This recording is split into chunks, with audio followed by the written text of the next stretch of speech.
Shalom, shalom et bienvenue à notre édition de la Rhapsodie des réalités, notre cher homme de Dieu, Pasteur Christ Oyakilome.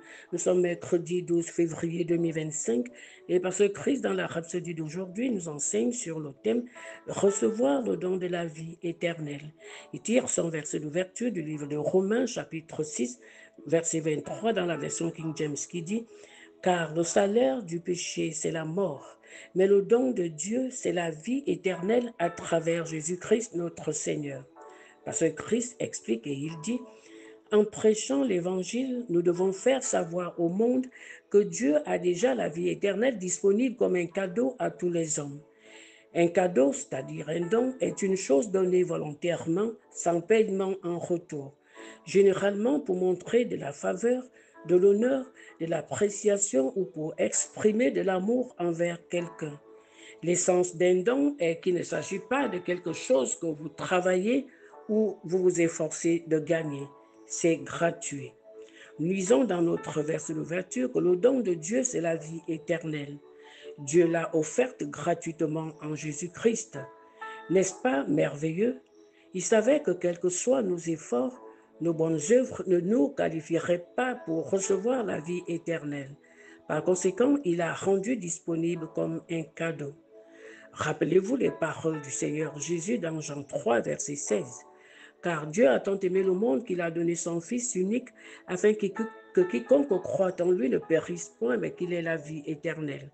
Également, dans Jean 5, verset 24, il a dit, en vérité, je vous le dis, celui qui écoute ma parole et qui croit à celui qui m'a envoyé a la vie éternelle. Donc, si vous croyez que Jésus-Christ est le Fils de Dieu, c'est-à-dire Dieu dans la chair humaine, et qu'il est mort à cause de vos péchés, et qu'il est revenu à la vie pour votre justification, la vie éternelle est communiquée à votre esprit. À ce moment-là, tout change. Vous avez la vie éternelle avec les bénédictions et la grâce qui découlent de lui. 1 Jean 5, verset 11 à 12 dit, et voici ce témoignage, c'est que Dieu nous a donné la vie éternelle et que cette vie est dans son Fils. Celui qui a le Fils a la vie. Celui qui n'a pas le Fils de Dieu n'a pas la vie. Alors, si vous n'avez pas déclaré sa seigneurie sur votre vie, faites-le maintenant. La parole déclare que si vous confessez de votre bouche que Jésus est Seigneur et que si vous croyez dans votre cœur que Dieu l'a ressuscité des morts, vous serez sauvés. Romains 10, verset 9, gloire à Dieu. Allez donc à la prière du salut à la fin de cet enseignement, prononcez les paroles qu'elle contient et pensez-les du fond de votre cœur. Cela vous amènera directement au salut en Christ. Que Dieu vous bénisse. Alléluia. Nous prenons la prière et vous allez dire après moi à votre intelligible voix. Cher Père, je te remercie pour le merveilleux don de la vie éternelle à travers Jésus-Christ. Pour tous ceux qui reçoivent le salut aujourd'hui, le nom de Jésus est nommé sur eux. Ils ont reçu la vie de toi et Satan n'a plus aucun droit sur eux.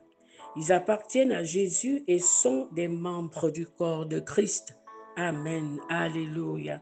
Je vous invite maintenant à l'étude approfondie dans le livre d'Éphésiens 2, versets 8 à 9, le livre de Jean 3, verset 16 et le livre de 1 Jean 5, versets 11 à 13, version Nouvelle Internationale. Gloire à Dieu. Pour ceux qui veulent avoir le fichier PDF de la Rhapsodie pour grandir dans l'esprit ou pour recevoir la Rhapsodie en version numérique, veuillez nous écrire sur WhatsApp ou nous contacter au numéro 00241 077 77 25 50. Que Dieu vous bénisse. Ayez une excellente et glorieuse journée dans le Seigneur. Bien-aimés, nous vous aimons.